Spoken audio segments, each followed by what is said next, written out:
Hey, everybody, welcome to another edition of the Deep Cover Podcast. I want to talk a little bit this week about the New York Knicks and specifically about their point guard, Jalen Brunson. Full disclosure, I'm a Knicks fan, right? And this series that this team just endured with the Philadelphia 76ers, I think endured is the right word because every game was close, every game was a battle. There was questionable actions by both teams, referee stuff, big shot making, physicality, defense, just the whole thing. Everything you want in this series, it was there. And for the Knicks, it began and ended with Jalen Brunson, right? A player that has elevated into the top stratosphere of modern NBA play. He is a player that is not the prototypical face of a franchise in the sense that he's a 6'1" point guard, right? You don't see that a lot. It's usually a lot of wings. It's usually a big man. You look around the league, the only other team really with the point guard as their focal point is probably Oklahoma City and Dallas. But Luka and Shea, they're bigger guys, right? They're 6'5", 6'6", 6'7" in Luka's case. And they don't it doesn't look how the Knicks look with Brunson. This smaller guard who uses this incredible ball capability, incredible footwork, maneuverability to get to his spots. And his ascent and subsequently the Knicks' ascent now as they move forward into a series with the Indiana Pacers has been really fascinating to watch just from the way that they found success, the way that he's developed as a player, and ultimately the way that they're viewed. I think a lot of people in the national media, they kind of discount the Knicks because they have a short guard leading the way, and we haven't really seen a short guard lead a team to a championship since Isaiah Thomas with the Detroit Pistons. You could argue Steph Curry, but that was when he had other players around him, right? And he is a smaller guard, but is just viewed a little differently. Brunson operates in the paint. He is a player that has just maximized on his abilities, right? When he came into the league, he came in out of Villanova, smaller guard, went to school multiple years, so is he too old? He was a second-round pick. Then he flourishes with the Mavs in the playoffs and eventually gets to New York, and people say, well, maybe it was an overpay. Fast forward now, and he is the face of the Knicks franchise, has them in the second round with a good opportunity to get to the conference finals if they could get past this young Pacers team. And I think his ascent is a fascinating one. That you don't have to be this blue chip prospect with crazy vertical and crazy wingspan or crazy leaping ability to make it in the NBA. And I think it's a success story. It's something that makes us feel good about these athletes, and it's a relatability. How he continues to get better, just being able to maneuver and find ways to execute over and over again. And even without his running mate, Julius Randle, hasn't really missed a beat, has elevated to another level, and just been a fantastic leader for this Knicks team above all else. And I think when you start comparing him to his contemporaries, you kind of find how unique Brunson actually is to be that size with that skill set. He does have 3-point shooting ability, but he does a lot of his damage in the paint.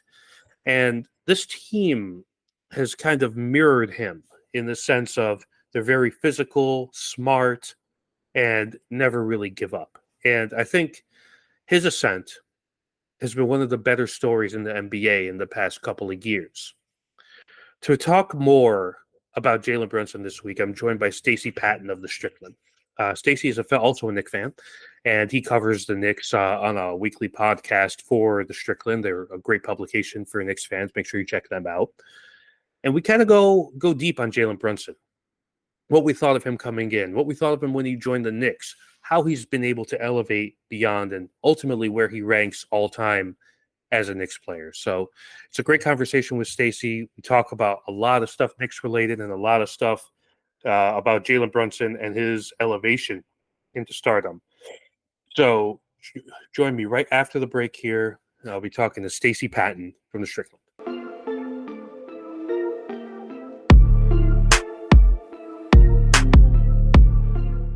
All right, joining me now on the Deep Cover podcast is, I know a lot of Knick fans. This is one of my favorite to interact with and talk with on social media. Stacy Patton, who's done a lot of stuff for the Strickland over the years, and just general musings about the basketball team that plays in New York City. Stacy, thank you so much for joining me. How are you doing today? Pretty good. I liked the basketball team in New York City because, of course, well, you had to do it, right?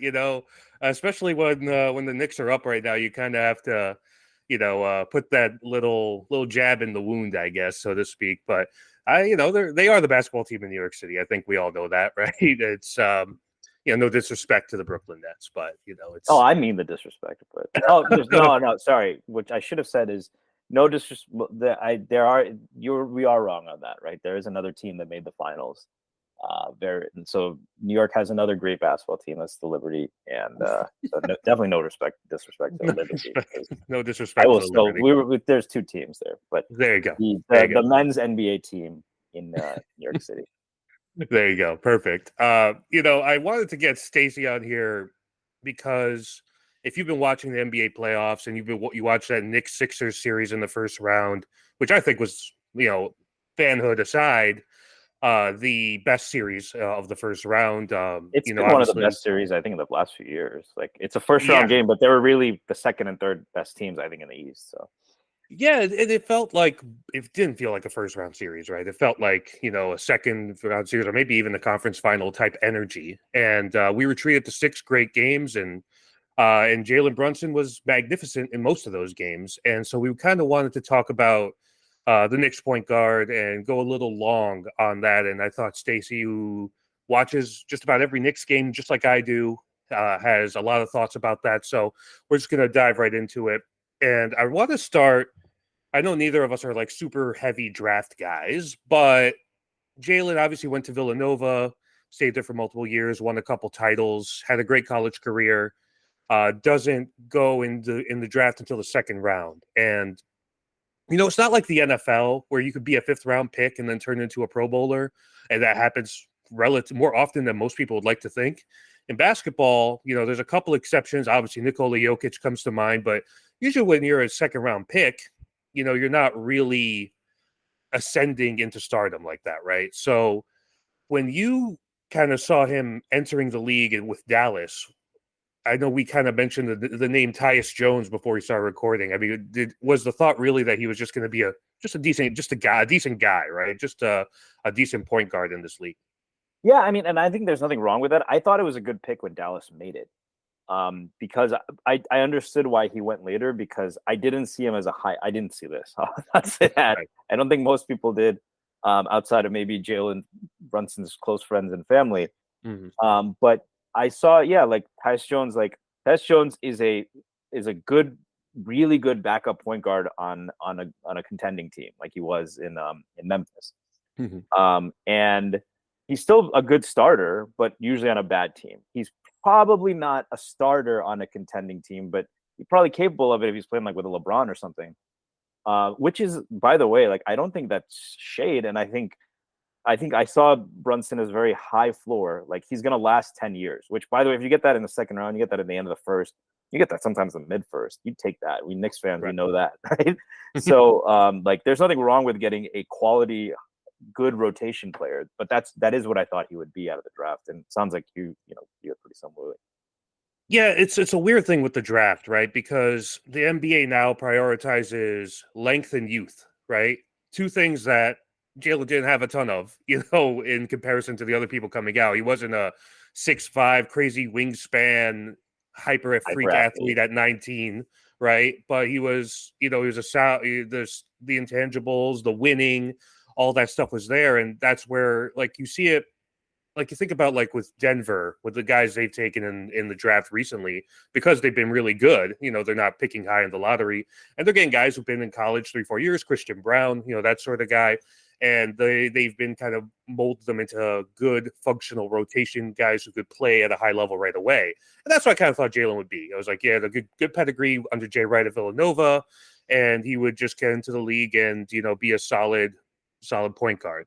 And then obviously he kind of breaks through with Dallas with Luka being injured, had a couple playoff moments with them, and then the shenanigans happened with the handling of his contract extension there, right? And he, Dallas kind of really fumbled the bag on extending him. I think everybody's kind of admitted that now. Even Mavericks fans admit that they kind of, really fumbled his bag there. And he ends up in New York, and, when I saw that they were going to sign him, I thought, okay, here's a guy. It's brings stability to the position. Maybe he gives you like 18-5 or something like that every night. And obviously he's more than exceeded those expectations. So when he signed with the Knicks, I guess what was your read on what he was going to be for the team?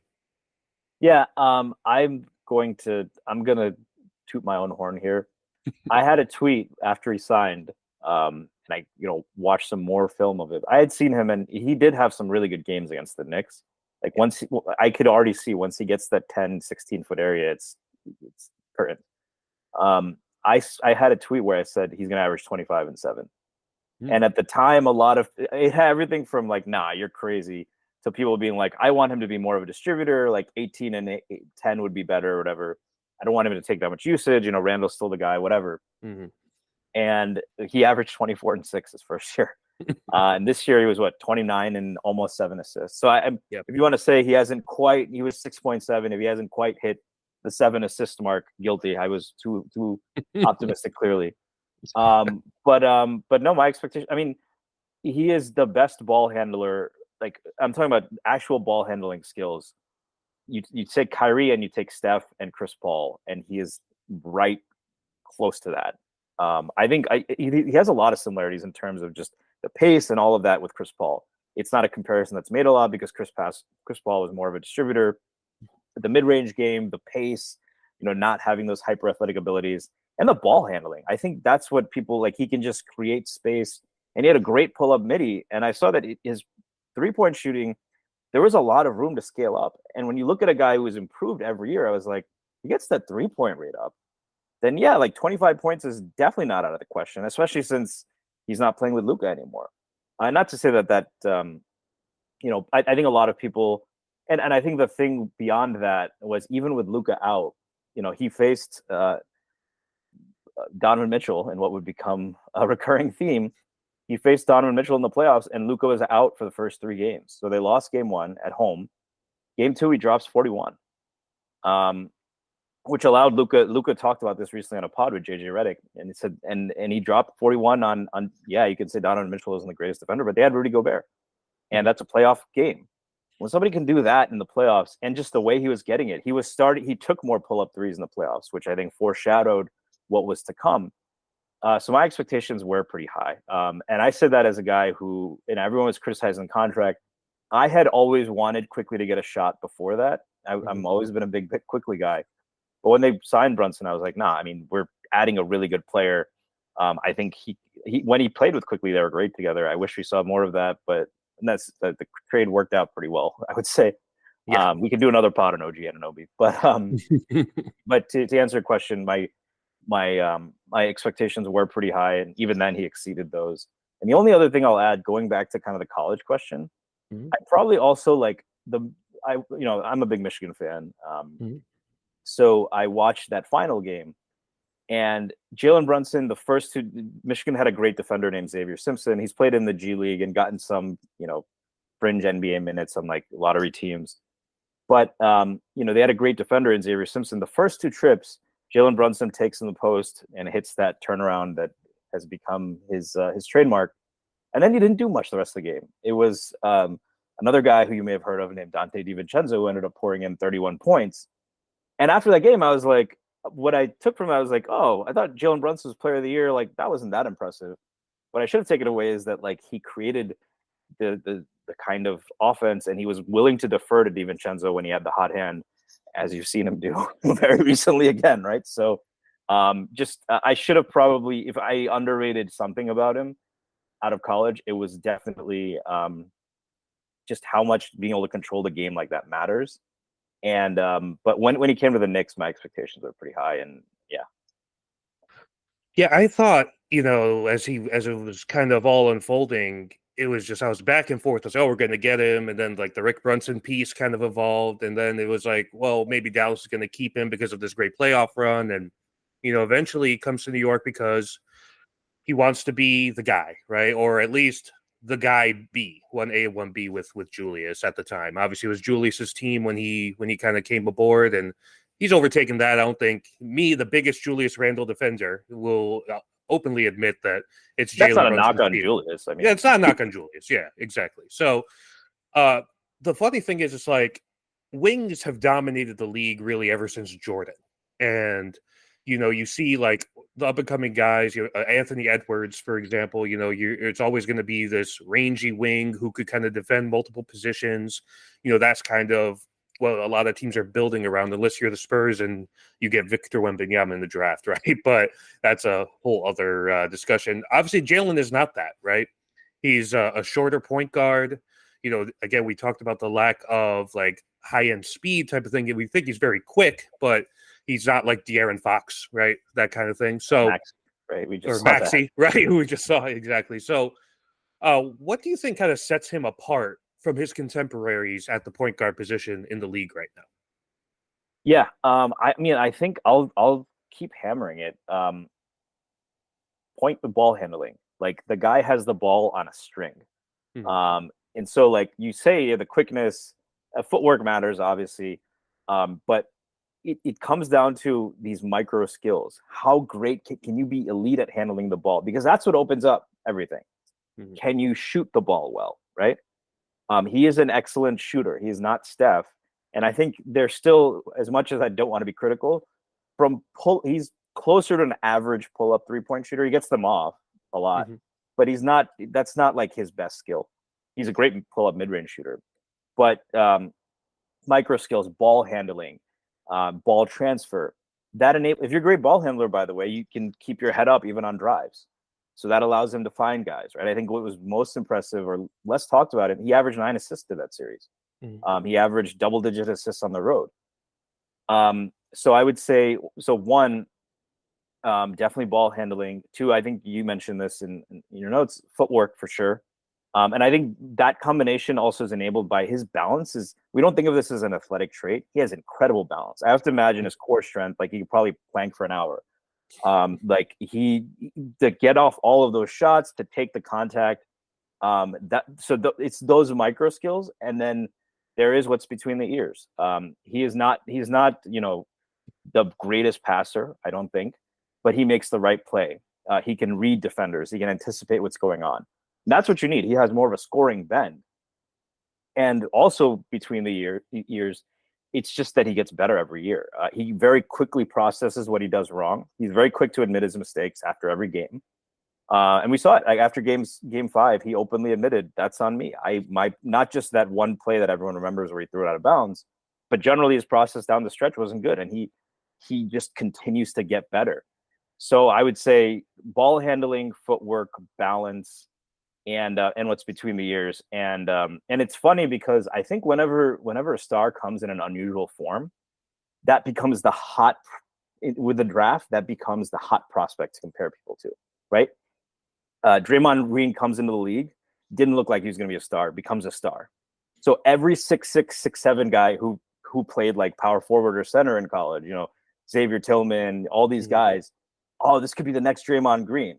And we kind of underappreciate, like, that is very, and like, we'll talk about this later, but the Becky Hammonds of the world are people who maybe did underrate Brunson earlier this year. I don't necessarily blame them because we haven't seen this. It's tough to bet on this. And it's probably, and for teams trying to draft the next Jalen Brunson, I've already seen those comps come out in the draft. And I'm like, good luck, right? You might get a really good player. It's not bad to look for those things, but to put all of that together in a package for a star, it is very rare. And I mean, I'm happy to be along for the ride. New York hasn't had a player like this since Ewing, in my opinion. I agree. Yeah, I agree with that. And I think I was a huge Melo fan, by the way, but right. Yeah, it's so weird. Obviously, we'll get to the his standing as a Knick later on, but the greatest player since Ewing thing has been kind of sprouting up more and more. And, it kind of speaks to the unfortunate nature of Carmelo's tenure, with the team, just with what was around him and everything. You mentioned all the kind of the micro skills that he possesses, and a lot of people just kind of put that into one bucket and call it craftiness, right? And to me, it almost feels like a dirty word, right? It's kind of like when It's like there's whenever there's a white wide receiver who who literally gets just about open. to say that, yeah. No, you're good. Exactly. It's kind of like Cooper Cup or whatever. It's like, oh, his footwork, what an elite route runner, that kind of thing. It's like, no, this guy's actually a really awesome receiver, and Deceptively athletic, right? That's the deceptively athletic. You wouldn't believe it, right? And that's kind of, it almost feels like it's an insult to Jalen, and it almost feels like they're not. It's a lack of appreciation of his abilities, because you're kind of looking at it as, or people are kind of looking at it as like, well, this guy isn't skying over people for dunks. He's not doing the razzle dazzle stuff that Kyrie Irving maybe does, and because it's instantly tangible, because the movements and everything that Kyrie has is just,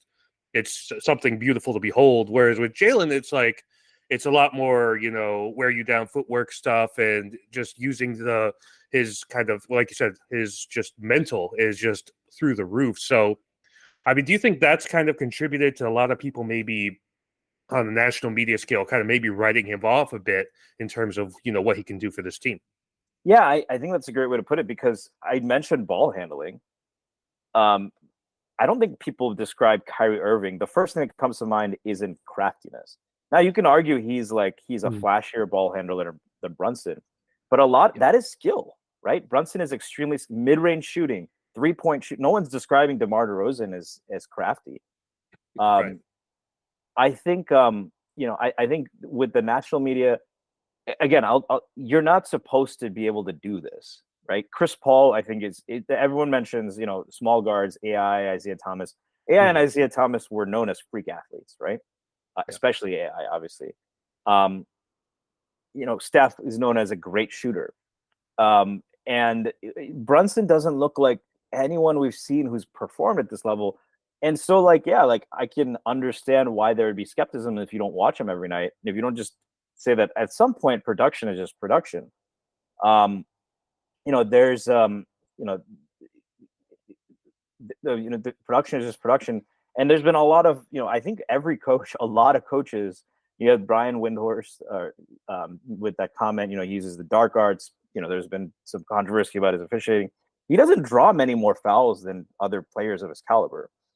But I think coaches like Nick Nurse was very vocal about it. And a lot of, you watch him as an opposing fan, and I'll relate this to my own experience where I've probably been guilty of that as well.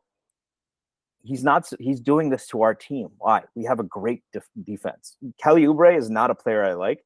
He played really well this series. He played really good defense on Brunson. So did Maxey. So did their whole team.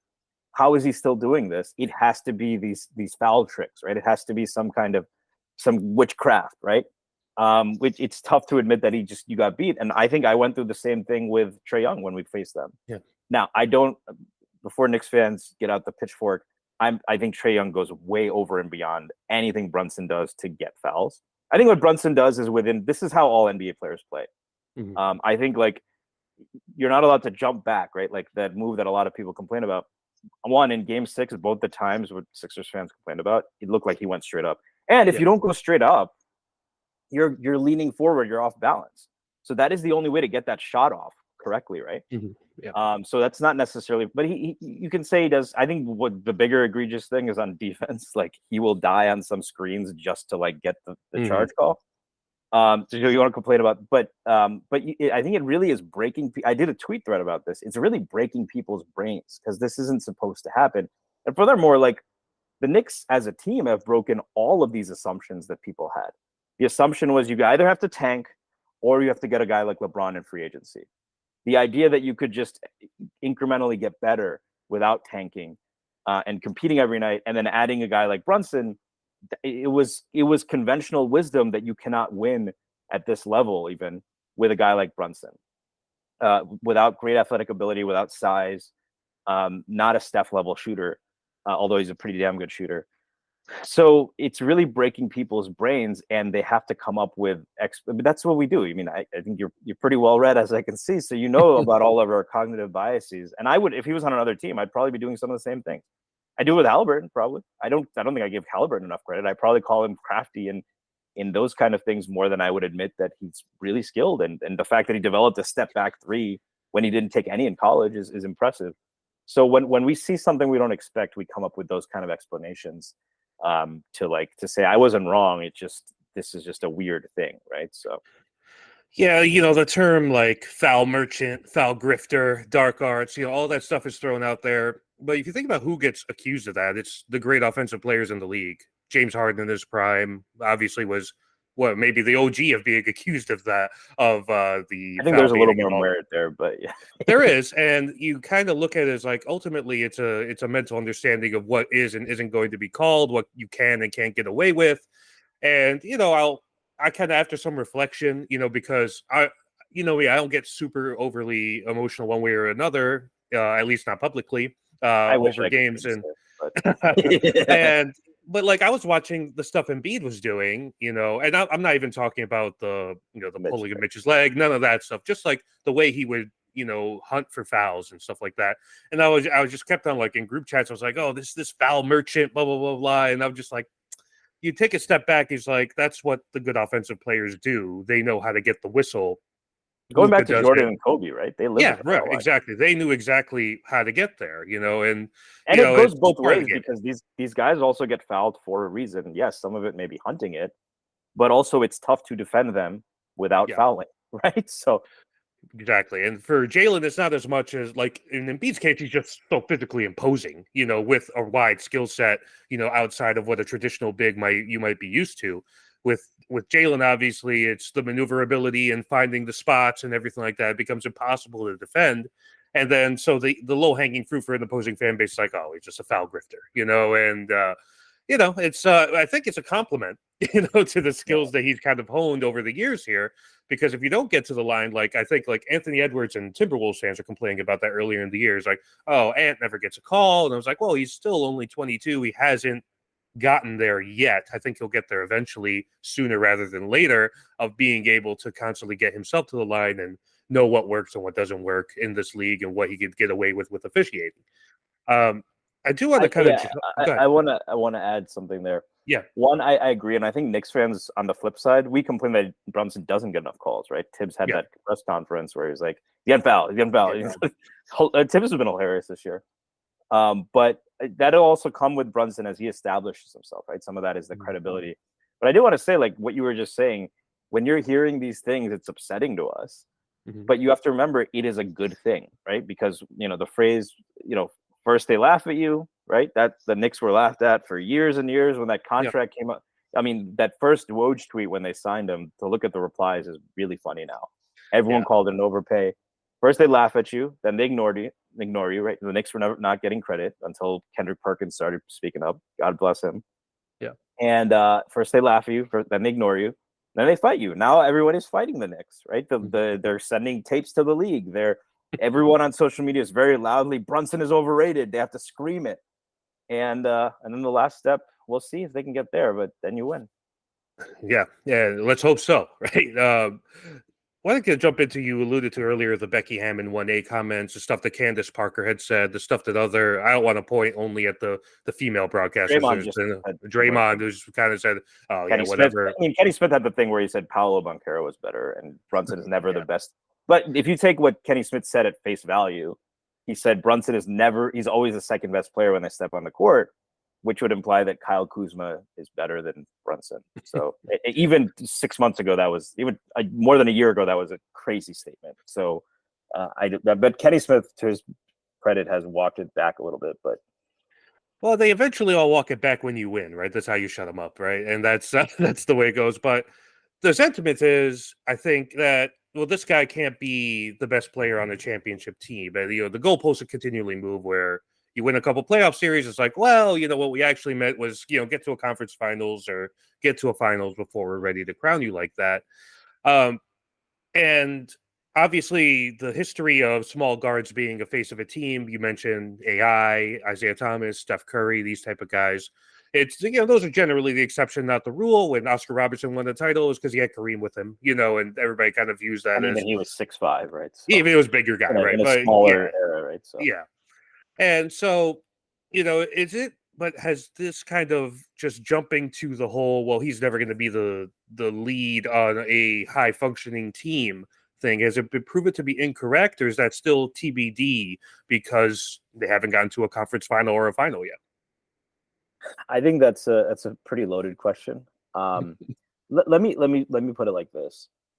I think the backlash to the initial comments, right? That it wasn't just Becky Hammon making it. If Yeah. people want to make the claim that she gets more backlash than people like Kenny Smith or Stephen A, I can see it. And I'm not going to deny that there was definitely misogyny directed in some of those replies. That's not okay. Same with Candace Parker. I will say I think it's unfair to categorize all of the responses with that because I think there's a lot of actual engagement. This is a topic I could talk about for a while. But I'll start with this. I'll say that if there's someone who says, until you've done it, I can't trust you, that is very fair for any player. By the way, Jason Tatum gets that same criticism, right? I'm okay with that. I think the issue was that it seemed to be that every time the Knicks are having some success, this is the only thing that gets brought up. By the same network, by the way, that was claiming the Knicks were massive losers for not trading for Donovan Mitchell. And then they went on to beat him, by the way, in the playoffs with Jalen Brunson, the consolation prize, quote unquote. That why aren't those questions raised about Donovan Mitchell? When Ja Morant throws down a crazy dunk and he's called the face of the NBA, why isn't that brought up, right? And so I think, so when people say it's just because he's small, I'm like, okay. And he doesn't shoot like Steph. One, I think there was actually a really interesting opportunity for a good conversation around, okay, let's ask why. Why is it never the case that the best player is a small guard, right?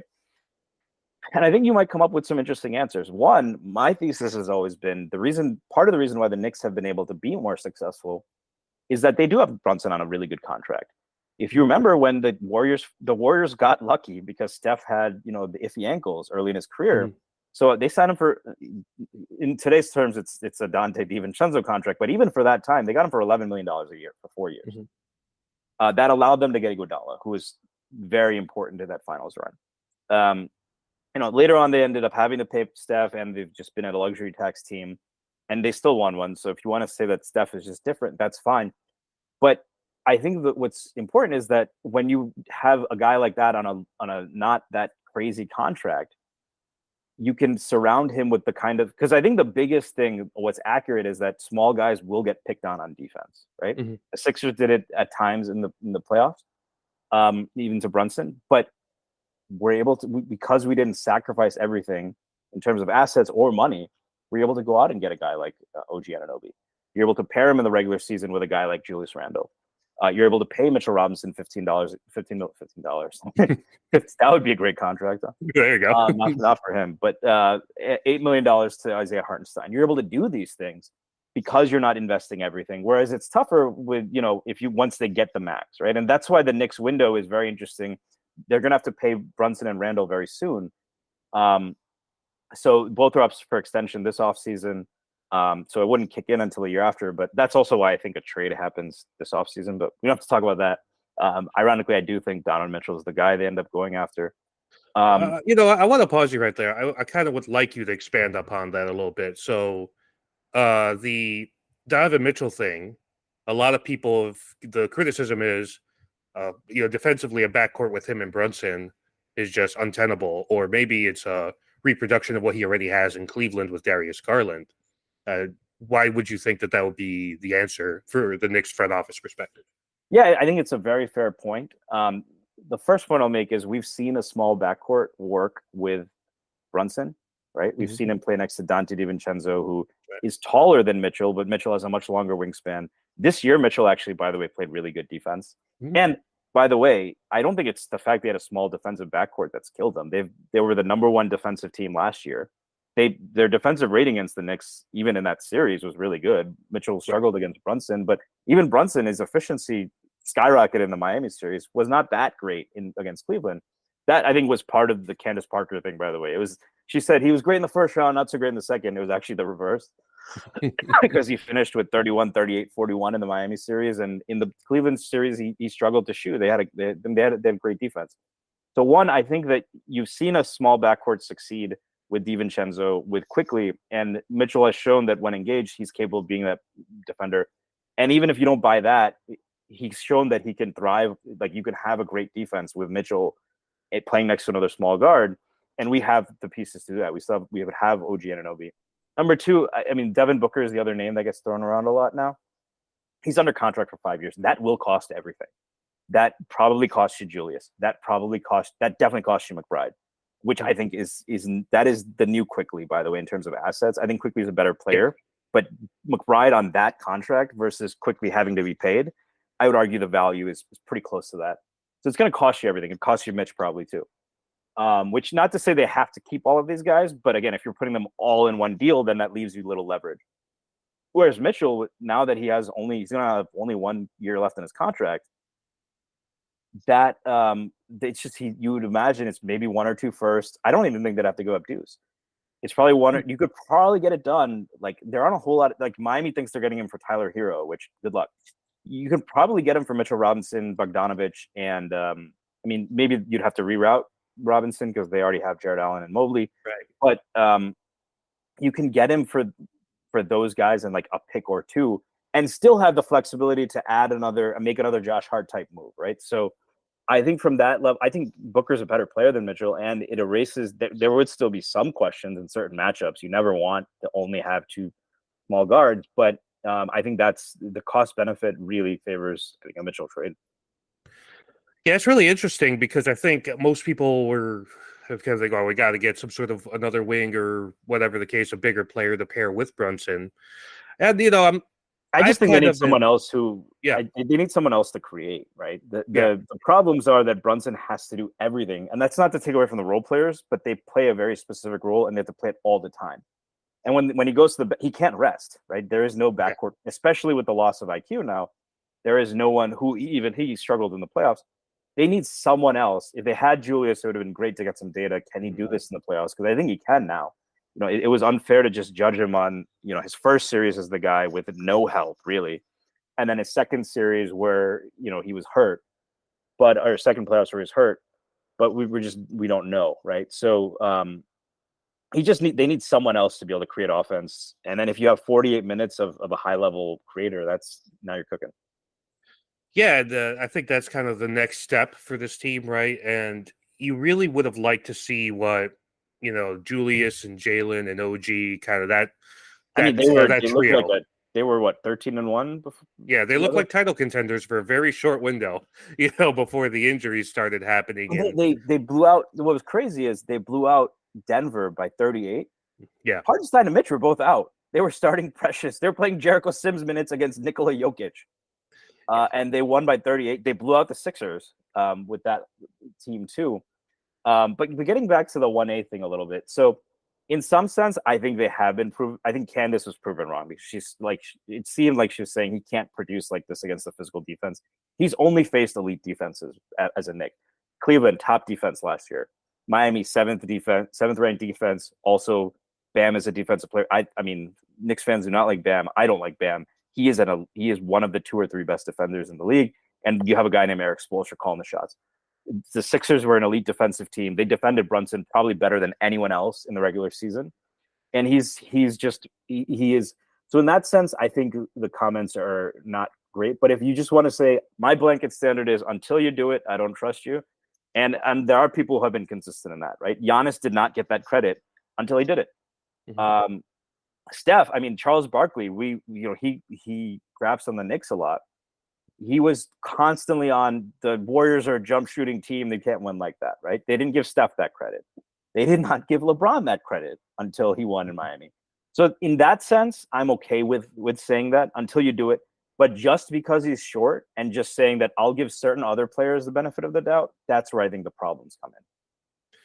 Yeah, it's a good point. It's like a built-in bias almost, where you're just like, well, you're not like the people that I think should be dominating this league, so I'll only concede anything until you've reached the mountaintop, and like you said, some players get that benefit of the doubt.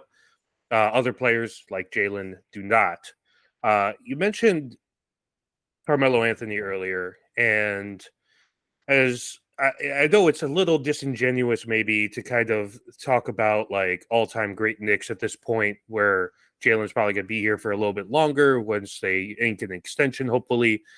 But from your perspective, obviously growing up watching, Ewing and then eventually Carmelo and all the bad years there, I guess where does he, in terms of trajectory, rank for you in like the hierarchy of great Knicks throughout history? Yeah, I think in my lifetime, second to Ewing. Yeah. I grew up a Syracuse fan. My dad went to Syracuse. Other kids would get bedtime stories. I would get horror stories about how the Knicks lost on or Syracuse lost on a last second shot by former Knick coach Keith Smart in 1987. So I watched Melo win the title there. I was thrilled when the Knicks got him, even though it hurt me to see how much they gave up. I loved Gallinari, so that was a tough. But I think I will say on Melo's behalf, they didn't construct the best team around him, right? Part of that, Melo is so polarizing. I sometimes don't get why, because I'm not I think his defenders will say, no, Brunson has to do more. He's already done more in terms of winning than Melo has. I will say that, the backlash will be, well, Melo demanded the trade. He wanted to get paid. He could have just waited till free agency. I don't think that was a tenable situation. And I don't think that's fair to ask of a player. But in terms of elevating a team and rising in the playoffs, I mean, like Brunson had 2 bad games. And for me, there's no worry that he's going to figure this out. As much as I loved Melo, it wasn't quite that. There were things he couldn't solve. He was not, Brunson is called ball dominant. But Melo's style also, I thought he was capable of being a really good passer. D'Antoni got criticized for making him a point forward. I didn't think he was very good at passing when he wanted to, but he preferred a style. I think Durant has a little bit of the same issue, where Durant likes to play a certain style, which doesn't necessarily elevate the team as much. So that's why when he was on the team and stuff, they doubled Steph. They weren't doubling Durant. So because you live with those isolation buckets, but Brunson does more than that. Ewing made the finals, and another team that he was injured made the finals. So I can't put him over Ewing yet. And Ewing played in a very difficult era for centers, right? He was going up against David Robinson, Hakeem Olajuwon. He lost in 7 games like Hakeem Olajuwon. He didn't have a great series, but again, in my opinion, the greatest defender of all time. Going up against Shaq, going up against Alonzo Mourning. Even Rick Smits is a guy who's kind of going, as we prepare for this Pacers series, and I think back on all those times, Rick Smits was a pretty tough guy. Nice shot, 7'4".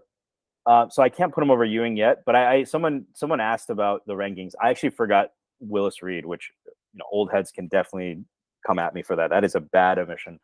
I would say Clyde is number 1 for me in terms of just what I know historically. Number 2 would be Ewing. Number 3 would be Reed, although I thought about it, like Reed is the only Knick who's ever won MVP. So I'm like, maybe I feel a little bit, but I mean, Clyde dropped 36 and 19 in the finals. I just saw Ewing carry the team that wasn't, but after those 3, there's no one. I'm not, the rest of the 70s Knicks, Earl Monroe had a better career, but most of that was Baltimore. He was still a really good player in New York, but Brunson's probably 4th on that list. And I would put him above guys like Melo, Bernard King. Richie Guerin is tough for me. I think there's old heads who would still put him because he has some of those scoring records. In my lifetime, such a different era, right? Just back in it's just tough to compare, right?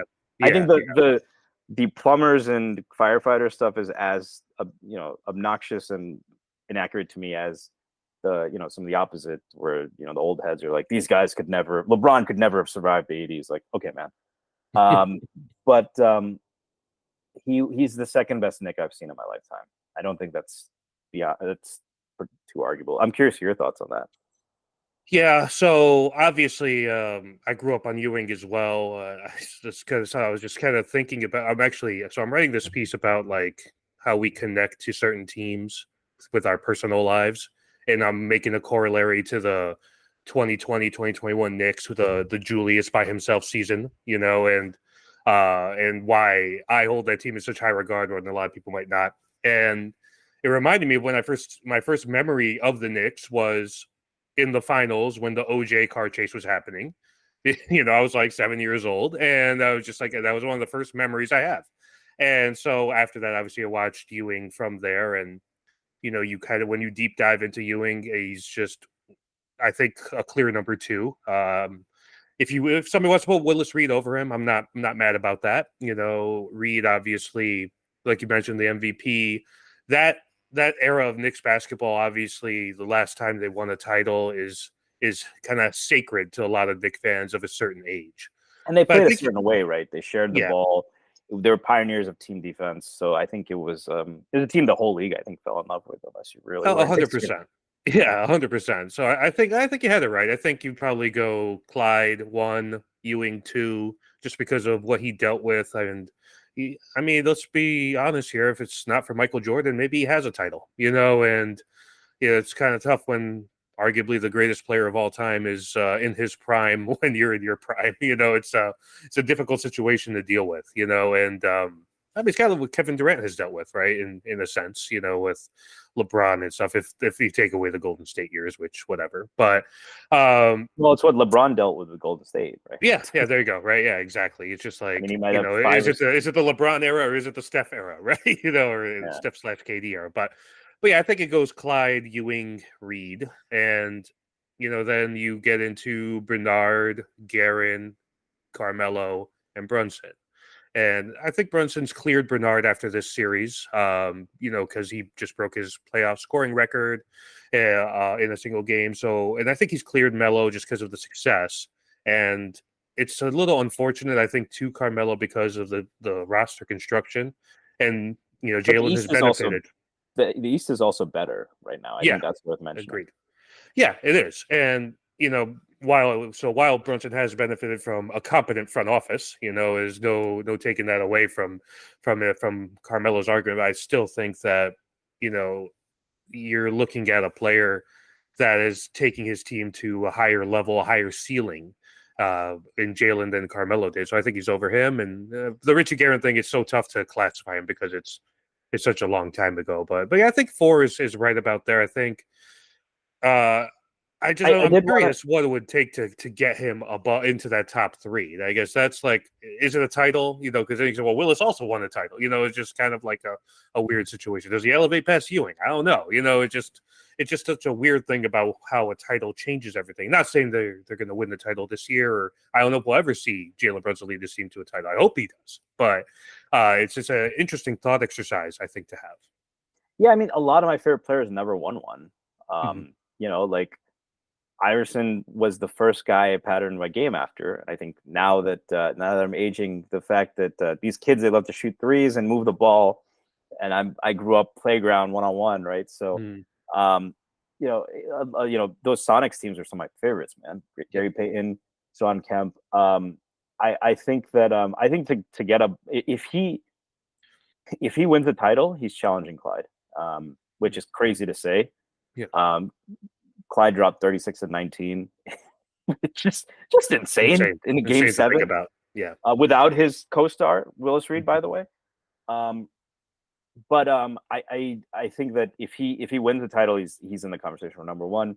If he makes the finals multiple times, I think he has a conversation. He can be over Ewing. Ewing was a much better defensive player, I think. So that and again, I can't understand how tough the competition was at center. I do want to go back to what you were saying about kind of what you take from this team. Personally, I'm looking forward to that piece, by the way.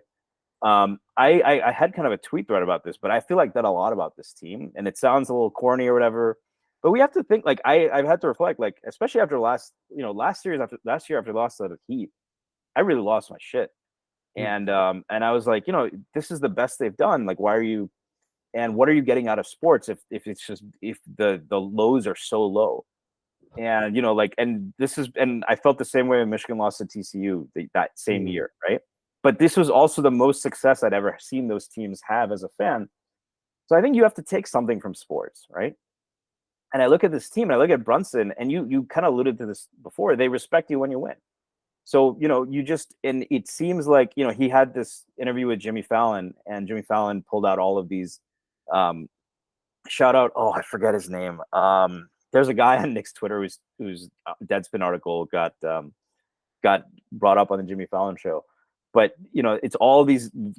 He wrote a positive one, but Jimmy Fallon shows these 3 articles saying Jalen Brunson C+, massive overweight, he's going to be a bust, and then the crowd boos. And then afterwards, Jimmy Fallon shows these articles from that week where it's like he's the best point guard in the MVP, he's the best point guard in the NBA, should be in the MVP conversation. And they asked Brunson, like, does it feel good to prove people wrong? And he said, well, I'm just trying to prove myself right every day. And he's, he did an interview with Monica McNutt where he was like, I think this struck me too, is like, you have to kind of, if you're going to block out the negative stuff, you also have to block out the positive stuff. And this is something for me, like when I've had good successes, I love, you love the adulation. Your parents are proud of you. Your friends are like, really happy for you. And then you're going through tough times and, people might be wondering, you have to block both sides out. And just the way this team approaches every game, don't get down on yourselves. The last thing I'll say is, like, there's this interview I've seen from Jay Wright where, Wright was talking about what they emphasize. And he says, attitude is the biggest thing we emphasize to our players. And obviously Jay Wright is relevant to this Knicks team because his fingerprints are all over it. Right. But he said, like, they had this, attitude. He said he defined as how do you react when things go wrong? And so he's talking about, I don't know if you remember this, the first national championship they won, Brunson was still not a star yet. He was kind of a rotation player, but Hart was one of the stars of that team. And they were up 10, and Jay Wright had Villanova was known as like this team that always dominates the regular season, but they would choke in the 2 seed, 3 seed, they would get upset. They make the finals, and they're playing North Carolina, and North Carolina's down 10 with 1 minute left. So Villanova's got to be thinking, you've been in that situation as a sports fan, right? Yeah. And you're thinking you win, and then North Carolina comes back, and their last shot to tie was this crazy heave. It was perfect defense by Villanova. Well, that kind of thing happens to me in my life. You're just like, damn it, man, the world is against me, right? And Jay Wright said, like, the players are coming back to the bench, and they're like, all right, let's go. We're good. Let's get this next one.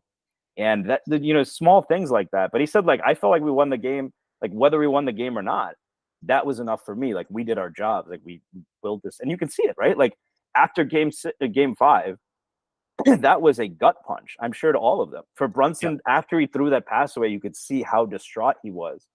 To come back and win on the road, and on the road, they went up 22. Then they go down at halftime. It would have been easy to pack it in then. Like, okay, this team is not losing tonight. And they keep, and it's something that it has helped me. I've gone through some difficult times myself of late, and so I'm really looking forward to your piece. But I definitely think that I fall in love definitely with this team as a result of that, and among a million other things. And winning, of course, helps everything. But so it reminds me of a funny story. I used to have this roommate, and she hated sports, right? Zero interest, doesn't get it. Why are you watching millionaires play a game? All the tried and true critiques of sports fans and their dedication to their teams and to the games, right? And she was watching me watch the Cleveland series last year, and then watching me watch the Miami series, and just seeing like how it altered like my just well-being, right? She's like, oh, I get it now, and with this Knicks team, you could say and have that cynical view of, yeah, it's just a bunch of millionaires playing basketball. But for me, the game 5 example is a good one, that they could have easily imploded after that, after something like that happens, and they didn't. This is a team that has kind of really embraced this kind of overachieving moniker to be able to kind of overcome whatever they have thrown their way. And it's a refreshing thing to see. It's better than like being a Clippers fan, right? It's just kind of like a weird experience because it's just like a lot of load management and all that stuff. Whereas, if you're just like an average dude watching these Knicks, you're just kind of like, I find the relatability and with like Tibbs saying magic in the work, and everything's hard work, everything's this and that, and you put like the comments about the conditioning stuff that have come out over the past few days here. When you're comparing to how well conditioned the Knicks were versus how tired the Sixers looked, and towards the end of games, I mean that And to I be think fair, resonates. I'll at least be fair to Embiid there. Like that's He not was injured. yeah. Yeah, I get that. But Yeah, even and the that's other not guys, just Embiid. Yeah, it's not just Embiid, right? There was just like a thing where late in the fourth quarters, OG Anunoby looks fresh, Josh Hart looks fresh, playing 48 fucking minutes. It's insane, right? And I it's came just after like, playing 53, right? right, yeah. They're just kind of like the mentality is what resonates. I do want to close this episode out. Obviously, we are recording this on a Saturday, which is a couple days before the Knicks start their second round series with the beloved Indiana Pacers. Which to me, they're kind of public enemy number 2 in Knicks history for me after the Miami Heat. I If think you that would be have a them good one, poll. I understand, but I have the Heat one too, but I saw someone else say the Pacers. I think for me, I was still very young with the Reggie Miller choke thing, which, by the way, rant, they lost that series. It's exactly the same thing as the Tyrese Maxey thing. Yeah, So, like, the Pacers posted, you want to post the Roy Hibbert block, fine, you won that series. yeah, right. But Reggie Miller did the choke sign, then they lost at home in game 6 and lost again in game 7. So, who choked? Right? Exactly. Yeah, that's the funny thing about it too. I think the Pacers thing, it comes down to it's a big cultural thing. Whereas like New York, Miami, they're both really big markets. You could really say there's comparable stuff there. Obviously, the Pat Riley connection between the two teams there's a lot of shared DNA between the two teams and their fan bases. With the Pacers, it's like a big like Midwest cultural small town versus big town, big city type stuff, and they kind of play up on that. And obviously, this series has a lot of crosshairs. OG went to Indiana, played with Pascal Siakam in Toronto. Obviously, the Reggie Miller stuff. Obi Toppin, former Knicks lottery pick, now playing with the Pacers. So I think he's going to have one good game. It's going to kill him. I agree. Tyrese Halliburton passed up in that same draft by the Knicks to get drafted by the Kings and eventually get rerouted to the Pacers. But I guess what are your thoughts just from a Knicks fan perspective going into this series? And, where's your confidence at with how the Knicks match up with Indiana? Well, the Knicks struggled with the Pacers in the regular season. Obviously, injuries, but, they still don't have Randall. Yeah. I don't think they played them with OG and Brunson together. Correct me if I'm wrong, but I don't think so either. Yeah. So I'm pretty confident. I'm very wary of being. I was very confident about the Heat series. I thought it would be Knicks in 5, and that obviously didn't turn out that way. And in a parallel to that Heat series is they're facing a coach who's probably flown under the radar now, despite being a former championship coach. But Rick Carlisle is a great coach. Side note, Nick Nurse, I think, is a very good coach. I found him to be incredibly insufferable. Yes. Rick Carlisle at least strikes me as a more classy guy. So I don't know if that, I don't like, I didn't hate Spo, I didn't even really hate Bickerstaff, but he also got out coached, and I didn't hate Nate McMillan. If I don't use the word hate, I had a very strong aversion to Nick Nurse. So I think Carlisle versus Tibbs, I think Tibbs has done a great job in a playoff series. I'd probably give the edge to Carlisle. But I mean, the number one question is, how do they guard Brunson? Yeah. You have Miles Turner at the rim. He's a good rim protector, but they're not so the things so one, who guards Brunson? 2, I think it's interesting to note that the Pacers, while being great in transition, are not a very good defensive rebounding team. That is a no-no against these Knicks. We saw that with the Sixers. The Pacers aren't a very good defensive team at all. I think adding Siakam should help, but I think the Knicks match up pretty well across the board. They have multiple options for Halliburton, and they can throw hard at him. I think they should put DiVincenzo on him. I think they'll probably put Brunson on Nembhard, who can get hot. So I think one of the more interesting tactical decisions is, do the Knicks crash the glass with Hart all the time, given how dangerous Indiana is in transition? And does Indiana leak out less on the other side? Do they leak out less to try to protect their, kind of weakness on the defensive glass? I think those are fascinating questions to answer. I feel like it feels to me less like going to the Sixers series. If you told me all 6 games would be very competitive, I think the overall point differential was like +2 for the Knicks.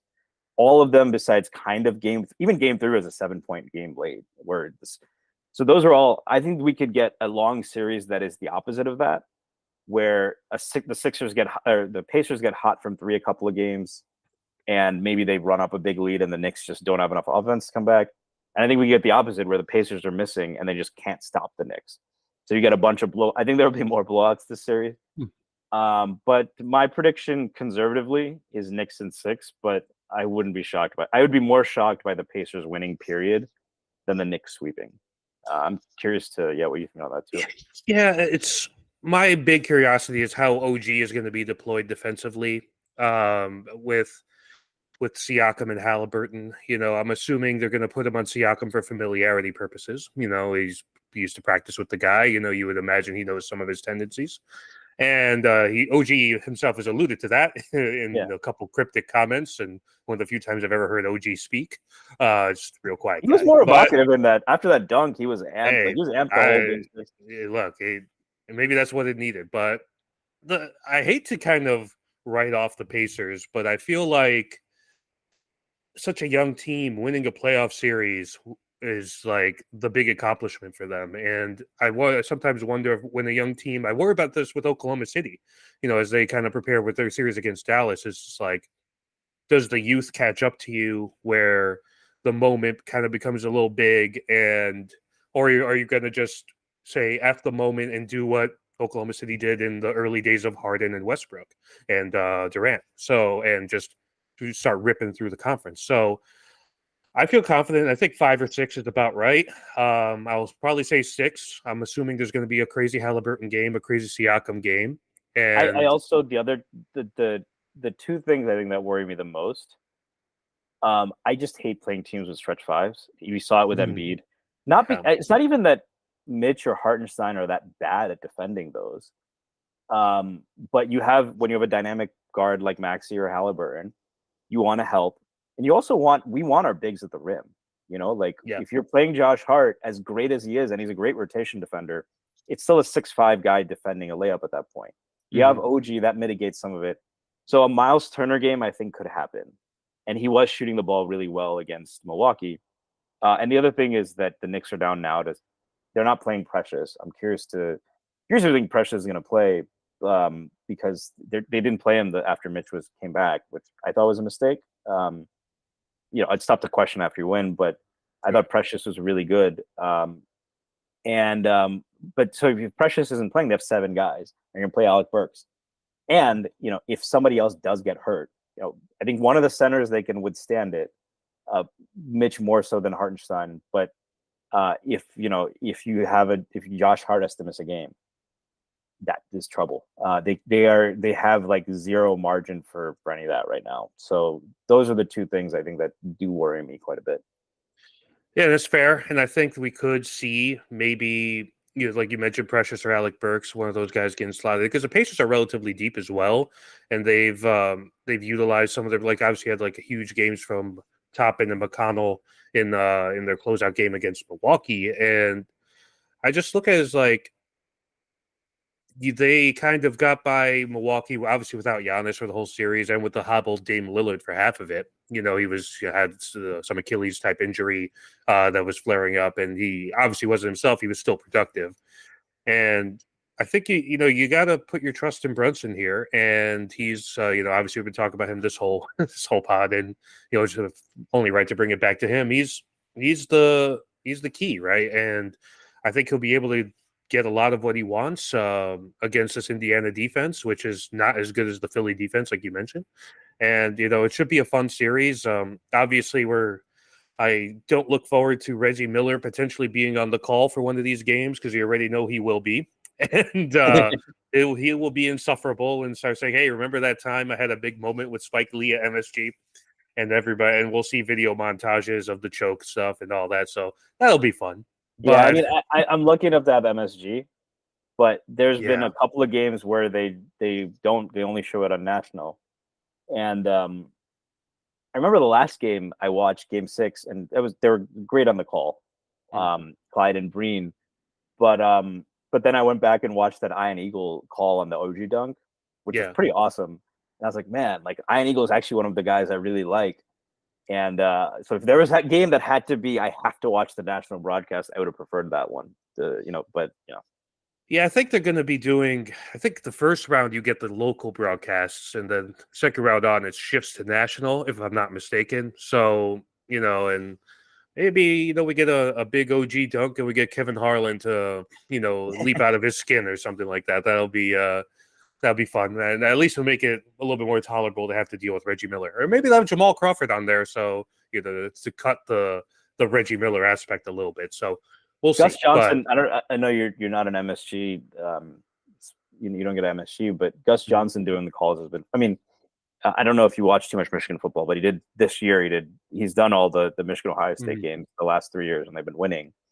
And he's phenomenal. I love and Gus and Clyde. They're great Gus together. being on is awesome. So he's one. How fortunate are you if you're MSG? Like you obviously got Clyde, who's like just magnificent in his own way, but you have a legend in Mike Breen on the regular. You have Monica Gus McNutt. Johnson, Monica McNutt, even Kenny Albert, who obviously does a lot of football stuff as well. Very competent play-by-play guy. Obviously, the lineage is there with his father Marv, and yeah, just how lucky it is. It's just somebody watches League Pass, and I watch other teams' games throughout the year. And you watch their broadcast, and it's just like, oh my God, you realize how good you have it. When you watch the MSG broadcast, it's just another level. Like I don't know if you ever watch any Warriors games with their broadcast team. It is real bad. So definitely consider yourself lucky as a Knicks fan for sure. Well, it's almost like Breen and Clyde can be too impartial. Yes. I mean, Clyde is his own. He is a great broadcaster for many. Like he's just the poetry in his voice and all of the inflection and all of that. But Breen loves to defend the refs when you just like Breen just once just let the Knicks fan. And I know he's a huge Knicks fan. They all are, right? Whereas if you listen to like Cleveland or Chicago, they're incredibly Stacy King. Oh my God. The Philly broadcast. If you listen to the end of Game 2 on Philly. Yeah, I saw that clip with Kate Scott. Yeah. So, they said like, well, you job finished. It's like that Iraq War mission accomplished banner that George. That was when Kyle Lowry is the free throw line. Just drive back up 95. You're down 95, and you job finished. You got one on the road, and it wasn't.